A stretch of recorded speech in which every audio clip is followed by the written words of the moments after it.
नमस्कार, बुलेटिन में आपका स्वागत है। आपके साथ मैं दीपेश बरगले। चलिए खबरों की शुरुआत करते हैं। छत्तीसगढ़ में कोरोना का कहर लगातार जारी है। राज्य में आज 89 नए कोरोना पॉजिटिव मरीज मिले हैं। 156 लोगों ने कोरोना को मात भी दी है। फिलहाल राज्य में एक्टिव मरीजों की संख्या 647 हो चुकी है। राज्य में कुल मरीजों की संख्या बढ़कर 2545 पहुंच चुकी है। जशपुर 39 और रायपुर में कोरोना पॉजिटिव 14 मरीज मिले हैं। दुर्ग में 14, राजगढ़ में रायगढ़ में 5 और राजनांदगांव में 5 मरीज मिले हैं। बलौदाबाजार में 4, बलरामपुर में 4 पॉजिटिव मिले हैं। कवर्धा में 3, सूरजपुर जिले में 1 मरीज मिला है। तो और ज्यादा जानकारी के साथ हमारे सहयोगी अवधेश हमारे साथ लगातार बने हुए हैं। हम बातचीत कोरोना को लेकर हर समय उनसे करते रहते हैं। एक बार फिर हमारे साथ जुड़े हैं अवधेश, सवाल ये कि लगातार कोरोना पॉजिटिव मरीजों का आंकड़ा तो बढ़ रहा है, लेकिन क्या ठीक होने वाले मरीजों के आंकड़े में भी इजाफा हो रहा है? बिल्कुल, देखिए जिस तेजी से छत्तीसगढ़ में नए मरीजों का जो मिलने का सिलसिला है वो जारी है, उसी के अगर अनुपात में देखा जाए तो जो मरीज जो स्वस्थ होने वाले हैं उनकी जो संख्या वो काफी ज्यादा है। और यही वजह है कि कुल मरीजों की जो संख्या है वो 2545 तक पहुंच चुकी है, जबकि एक्टिव मरीज अब 647 ही बचे हुए हैं।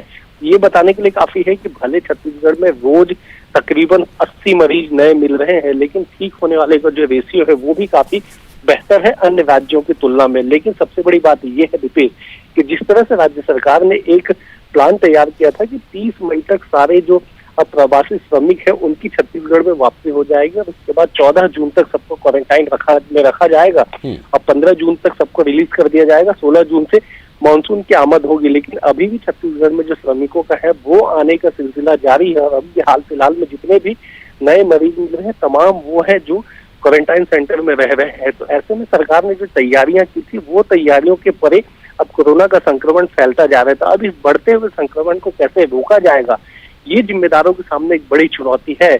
और इन चुनौती को देखते हुए ही जो तैयारियां हैं वो धरातल पे की जा रही है। बिल्कुल अवधेश, एक तरफ कहीं ना कहीं लगातार अनलॉक में और ज्यादा छूट के दायरे बढ़ते जा रहे हैं, तो दूसरी तरफ आंकड़े भी बढ़ते नजर आ रहे हैं। बहुत बहुत शुक्रिया इस तमाम जानकारी के लिए।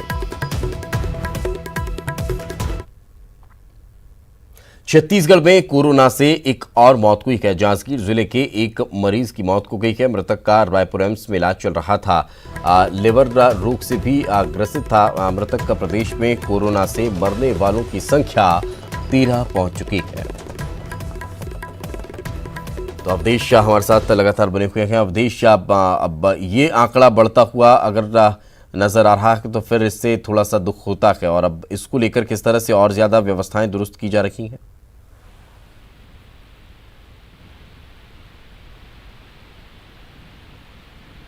लगता है संपर्क हमारा नहीं हो पा रहा है, तो आपको बता दें कि मौत के आंकड़े में भी इजाफा हुआ है और अब 13 ये आंकड़ा पहुंच चुका है प्रदेश में कोरोना संक्रमित मरीजों की मौत का। आपको बता दें छत्तीसगढ़ में कोरोना से एक और मौत की जानकारी निकलकर सामने आ रही है। जांजगीर जिले के एक मरीज की जान चली गई है। मृतक का रायपुर एम्स में इलाज चल रहा था और जान उनकी चली गई।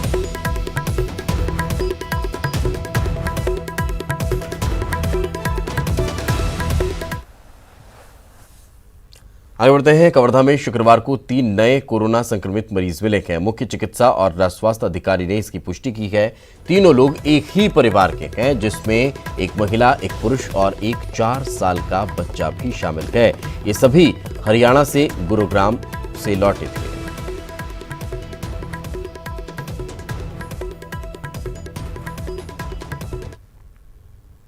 रायपुर एम्स में इलाज कराने वालों के लिए खुशखबरी, आज से शुरू होगी एम्स की नियमित ओपीडी। तो आपको बता दें कि नियमित ओपीडी आज से शुरू होने जा रही है। सीमित संख्या में आज से ओपीडी की सेवा शुरू की जा रही है।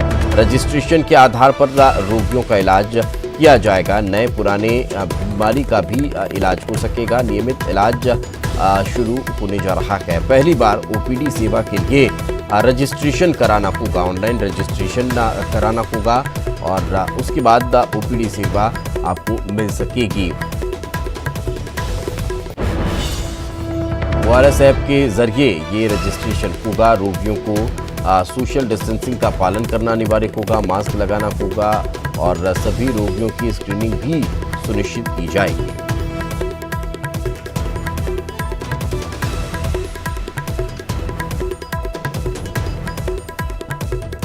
तो और ज्यादा जानकारी के साथ हमारे सहयोगी ममता हमारे साथ जुड़ चुकी है। ममता, जब आज से ओपीडी की पुनः शुरुआत होनी है तो फिर तैयारियां किस तरह की नजर आ रही हैं? बिल्कुल, देखिए जो पहले 2 चरण में यहाँ पर ओपीडी होगी। पहले चरण में सुबह 9:30 से लेकर 1 बजे तक ओपीडी रहेगी। और अगर हम बात करें तो पहले जिस तरह से मरीज सीधे धड़ल्ले से आ जाते थे, लेकिन अब उन्हें रजिस्ट्रेशन करवाना पड़ेगा। एम्स की जो वेबसाइट है ऑनलाइन, उसमें रजिस्ट्रेशन करवाना पड़ेगा। और उसके साथ ही अगर हम बात करें तो मरीज से केवल एक परिजन को ला पाएंगे। रजिस्ट्रेशन जो काउंटर है वहाँ पर एक मरीज को जो लोग बैठेंगे तो उसके बाद में एक सीट छोड़ के उन्हें बैठना पड़ेगा। दरवाजे पर ही थर्मल स्क्रीनिंग की जाएगी। और अगर किसी को भी कोई ऐसा लक्षण दिखाई देता है तो उस या मरीज हो चाहे उसके परिजन हो, उसको अलग से तुरंत अलग तरह से ले जाएगा, उसको अलग से ट्रीट किया जाएगा। मास्क पहनना अनिवार्य किया गया है। और अगर हम बात करें तो 30 जो मरीज हैं पहले चरण में देखे जाएंगे। इसमें अगर हम बात करें तो पहले शुरुआत में ब्रॉड स्पेशल जो मरीज होते हैं वो 30 मरीज देखे जाएंगे, जिसमें से 20 पुराने होंगे, 10 नए होंगे। उसके बाद जो सुपर स्पेशलिटी विभाग के जो मरीज हैं वो 30 मरीज देखे जाएंगे, जिसमें से 20 पुराने होंगे, 10 नए मरीज होंगे। सब एक तरह से एम्स का कहना है कि बहुत ज़्यादा ज़रूरी हो तभी लोग एम्स पहुँचे, बहुत ज़्यादा भीड़ ना बढ़ाएं, क्योंकि आसपास के अगर अस्पतालों में भी इलाज हो जाता है तो कोशिश यही होनी चाहिए कि आसपास के इलाजों में पहले अस्पताल में पहले इलाज हो जाए और उसके बाद में ही अगर ऐसा होता है कि हाँ वहाँ से एम्स रेफर किया जाए तो वो एम्स पहुँचे। और नहीं तो ऐसे मरीज जिनको लगता है कि वो आसपास कहीं इसका इलाज नहीं मिल रहा है, सिर्फ एम्स मिल रहा है, वही पहुँचे। जी, एहतियात किस तरह से बरते जाएंगे, व्यवस्थाएं किस तरह से होंगी, क्योंकि लंबे समय से लोग इंतजार कर रहे थे कि ओपीडी ओपन हो और उनकी जो भी रूटीन की समस्याएं हैं वो उससे निजात पा सकें। तो वहां पर व्यवस्थाएं किस तरह की देखने को मिलेंगी, किस तरह से संक्रमण के खतरे से बचने के प्रयास किए जाएंगे? देखिए जैसे ही वहाँ पर लोग पहुँचेंगे, कोई भी चाहे मरीज पहुँचेंगे, मरीज और परिजन दोनों की थर्मल स्क्रीनिंग होगी दरवाजे पर ही। उसी अगर हम बात करें कि जो रजिस्ट्रेशन काउंटर है वहाँ पर एक साथ लोग नहीं बैठ सकते हैं, एक एक सीट छोड़कर वहाँ पर बैठने के लिए कहा गया है। जितने भी पहले ही वैसे भी एम्स में अगर हम बात करें कि कोरोना पॉजिटिव मरीजों का लगातार इलाज हो रहा है तो वैसे भी वहाँ पर सोशल डिस्टेंसिंग का पालन कराया जा रहा है। उसके साथ ही मास्क पहनना अनिवार्य कर दिया गया है। अगर कोई भी चाहे मरीज हो चाहे उसके परिजन हो, वो बिना मास्क पहने उनको एंट्री नहीं दी जाएगी। डॉक्टर्स जो है उनको ये कहा गया है कि वो जो ग्लास शील्ड है वो पहने हुए रहेंगे। उसके बाद ही और दास्ताने और मास्क ये सब तो बहुत कॉमन हो गया अस्पतालों में, इतनी इन सारी चीज़ों का उपयोग तो किया ही जा रहा है, इतनी सावधानी तो बरती ही जा रही है। उसके साथ ही अगर बात करें तो एक साथ बहुत सारे मरीजों को नहीं लिया जाएगा, रजिस्ट्रेशन होगा और उसके आधार पर भी अगर हम बात करें तो देखा जाएगा कि किसकी गंभीर स्थिति है, उन मरीजों को खासतौर पे पहले प्रेफरेंस दी जाएगी। जी बिल्कुल, चलिए बहुत बहुत शुक्रिया इस तमाम जानकारी के लिए। तो पूरा इंतजाम कर रखा है आज से जब ओपीडी शुरू होने जा रही है। लेकिन इसी तरह मध्य प्रदेश से एक बड़ी खबर का जिक्र करते हैं। मध्य प्रदेश कांग्रेस में कमलनाथ का वन मैन शो चल रहा है। पीसीसी चीफ के साथ साथ विधानसभा में नेता प्रतिपक्ष की भूमिका भी वे ही अदा करने वाले हैं। पार्टी फिलहाल विपक्ष के नेता का नाम नहीं ऐलान कर रही है। पूर्व मंत्री सज्जन सिंह वर्मा का बयान सामने आया कि 24 सीटों के उपचुनाव तक कमलनाथ की पार्टी और विधायक दल के नेता रहेंगे। अभी तक जो जानकारी है, नेता प्रतिपक्ष की भूमिका भी हमारे आदरणीय पूर्व मुख्यमंत्री कमलनाथ जी निभाएंगे। जो मुझे अभी जानकारी की 2-3 दिन का सत्र है, ये तो 2 दिन में ख़त्म कर देंगे। बीजेपी को मैं जानता हूँ, इन्हें विधायकों को सवाल फेस करने में बड़ी कठिनाई होती है, सही जवाब नहीं दे पाते। 2 दिन का सत्र है, मैं समझता हूँ। आगे बढ़ते हैं। खबर रायपुर से। सीएम भूपेश बघेल ने बड़ी राहत दी है। अब घर बैठे जाति और निवास प्रमाण पत्र मिल सकेंगे। कोरोना को देखते हुए आवेदकों को ये सुविधा मिलेगी। आवेदकों के घर पहुंच सेवा के लिए कलेक्टर्स को आदेश दिया गया है। सामान्य प्रशासन विभाग ने यह आदेश जारी किया है।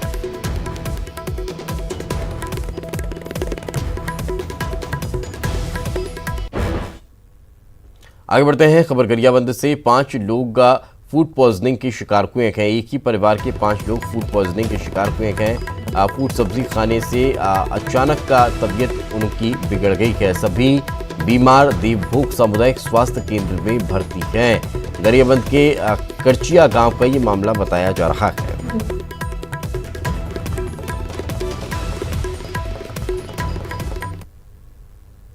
अब बात करते हैं गोबर पॉलिटिक्स की। जी हां, छत्तीसगढ़ में सरकार ने गोबर खरीदने का फैसला लिया, जिस पर राज्य की सियासत गरमाने लगी है। बीजेपी और कांग्रेस के नेताओं के बीच सियासी बयानबाजी काफी तेज हो गई है। आखिर क्या है ये गोबर पॉलिटिक्स, आप खुद देखिए।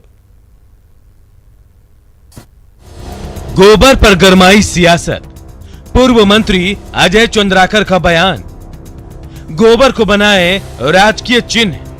चंद्राकर के बयान पर कांग्रेस का पलटवार, दिमाग में भरे गोबर को बेचे, होगा फायदा। छत्तीसगढ़ की सियासी फिजा आजकल गोबर गोबर हो गई है। जी हां, राज्य की भूपेश बघेल सरकार ने किसानों से गोबर खरीदने का फैसला क्या लिया, बीजेपी सरकार के खिलाफ हमलावर हो गई। पूर्व मंत्री और बीजेपी नेता अजय चंद्राकर के एक सोशल मीडिया पोस्ट के बाद हंगामा शुरू हो गया। दरअसल अजय चंद्राकर ने ट्विटर और फेसबुक पर लिखा कि छत्तीसगढ़ के वर्तमान राजकीय चिन्ह को नरवा, गरवा, घुरवा, बारी की अपार सफलता और छत्तीसगढ़ की अर्थव्यवस्था में गोबर के महत्व को देखते हुए इसे राजकीय प्रतीक चिन्ह बना देना चाहिए। अजय चंद्राकर की इस टिप्पणी से सियासी उबाल आ गया। सत्तारूढ़ कांग्रेस पार्टी ने पलटवार करते हुए कहा कि दिमाग में भरे गोबर को बेचे, जिससे आर्थिक लाभ होगा। मैंने भी उसे फेसबुक ट्विटर में देखा है और मुझे बड़ा आश्चर्य होता है कि यह व्यक्ति इतने बार के संसदीय राजनीति के विधायक रहे हैं, मंत्री रहे हैं, बड़े मंत्री पद में आसीन रहे हैं। उनके विचार देखिए, मुझे विस्मय हो रहा है, आश्चर्य हो रहा है कि क्या ये विचार, ये ट्वीट उनके द्वारा डाले गए हैं। ऐसा लगता ही नहीं कि इस प्रकार का कोई व्यक्ति हमारे यहाँ मंत्री बनने के भी लायक था, और ये बन गए हैं। तो ऐसा लग रहा है कि अब जैसे इनके दिमाग में गोबर भरा हुआ है और सरकार इसको भी भरा हो तो खरीदने के लिए तैयार। इसमें अजय चंद्राकर जी को कुछ बोलने से पहले सोचना चाहिए और उनके पेट में दर्द नहीं होना चाहिए। हम तो हर अच्छे काम में, हर शुभ काम में गोबर का उपयोग करते हैं।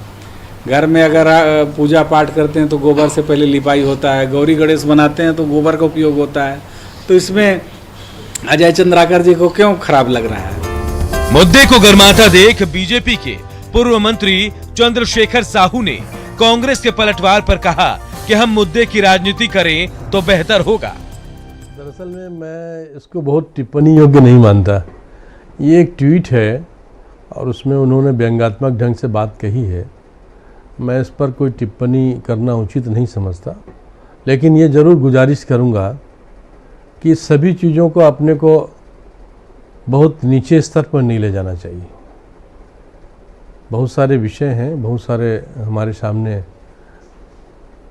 मुद्दे हैं और हम मुद्दे की ही राजनीति करेंगे तो ज़्यादा बेहतर होगा। बहरहाल छत्तीसगढ़ की राजनीति भले ही गोबर गोबर हो गई हो और पूर्व मंत्री अजय चंद्राकर के बयानों पर बवाल मच रहा हो, लेकिन इतना तो तय है कि गोबर से राज्य के किसानों का भला जरूर होने वाला है। Bureau report, news 18 Chhattisgarh. तो गोबर को राजकीय चिन्ह बना देने वाले पूर्व मंत्री अजय चंद्राकर के ट्वीट पर बवाल मच गया है। विरोध में एनएसयूआई के कार्यकर्ताओं ने जिला मुख्यालय अंबिकापुर के घड़ी चौक पर अजय चंद्राकर का पुतला दहन किया और उनके खिलाफ जमकर बयानबाजी की।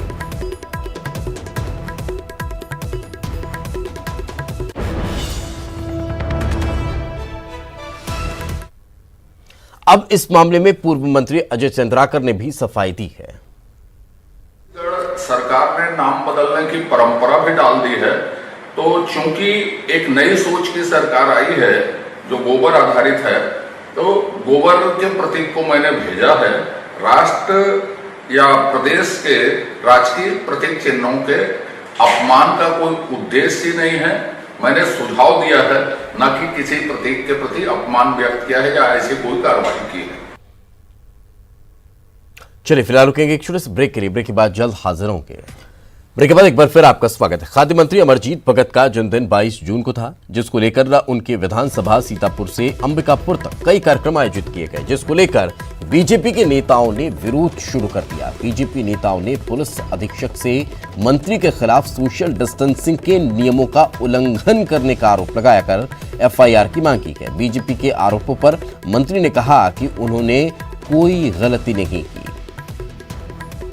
की मांग कर रहे हैं कि जो भी इसमें अधिकारी और कर्मचारी और हमारे जो आयोजक हैं और हमारे जो जिनका जन्मदिन मनाया गया है उनके खिलाफ महामारी एक्ट के तहत अपराध पंजीबद्ध किया जाए। कार्यक्रम का आयोजन किए थे, उसमें उपस्थित होकर के उनका मनोबल बढ़ाया है, उनको प्रशस्ति पत्र दिया और उनको उनका फूल गुच्छा भेंट करके साल श्रीफल से सम्मान दिया गया।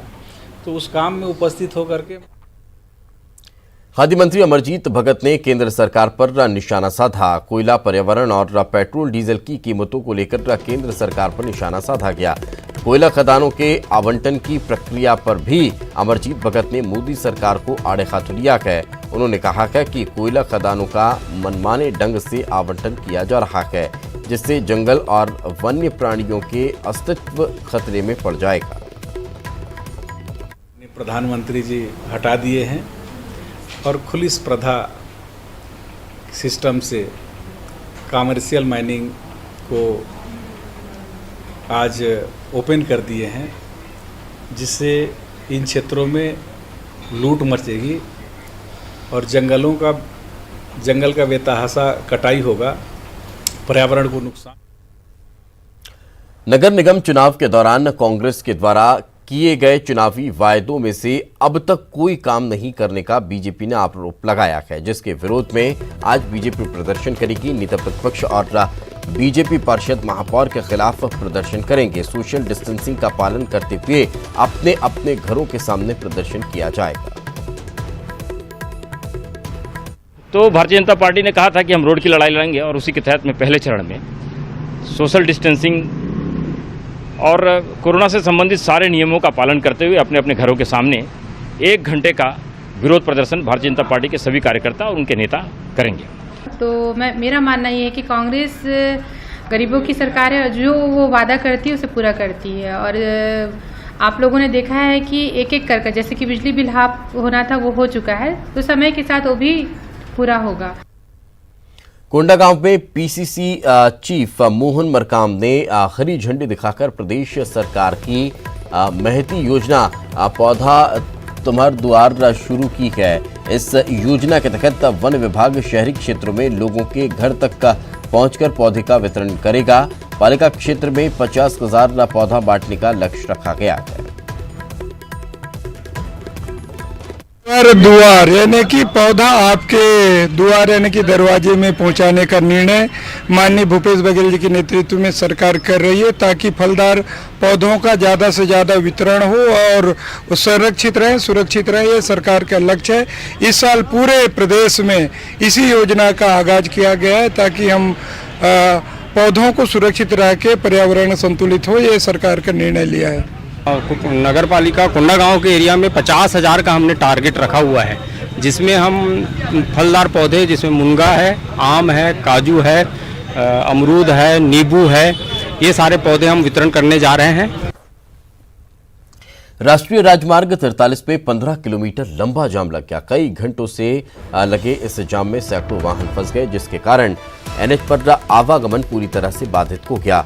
आलम ये रहा कि लोग अंबिकापुर से लगे हुए लुचकी घाट से रघुनाथपुर तक जाम में फंसे रहे। अंबिकापुर से गुजरने वाले इस एनएच का ऐसा हाल पिछले 5 साल से अब ऐसा ही अब देखने को मिल रहा है और कहीं ना कहीं यहाँ पर परेशानी इस तरह की आए दिन होती है।